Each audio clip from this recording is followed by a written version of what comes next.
A former Pataskala daycare worker will spend the next 8 to 12 years in prison for the abuse of 8 children. 24-year-old Strohacker pleaded no contest to 31 counts, including charges of kidnapping and child endangerment. Some parents say their children are still suffering from that abuse. 10 TV's Carla Rogner has this story from Licking County.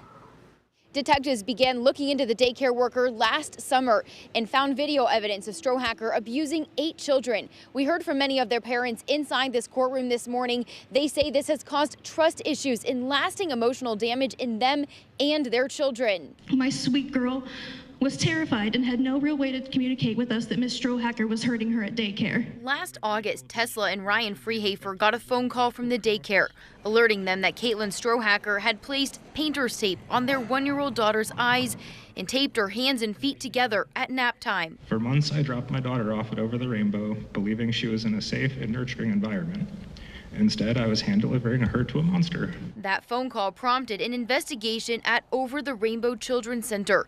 It would reveal what prosecutors called a daily pattern of abuse. In addition to binding the children with tape, prosecutors said Strohacker would kick, yank, and yell at the children. Only a soulless monster would be capable of abusing defenseless children. The same children you took responsibility for when you decided to become a daycare employee. With shaking hands, these parents say many of the children are still too young to speak or understand what happened to them. I still struggle with the immense guilt that I chose the daycare that allowed my baby to be hurt so many times. Strohacker worked at the daycare for 3 years. She did not speak besides short responses to the judge.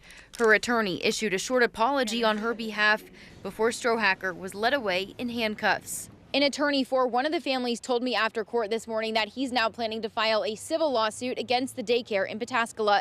Reporting in Licking County, Carla Rogner, 10 TV News.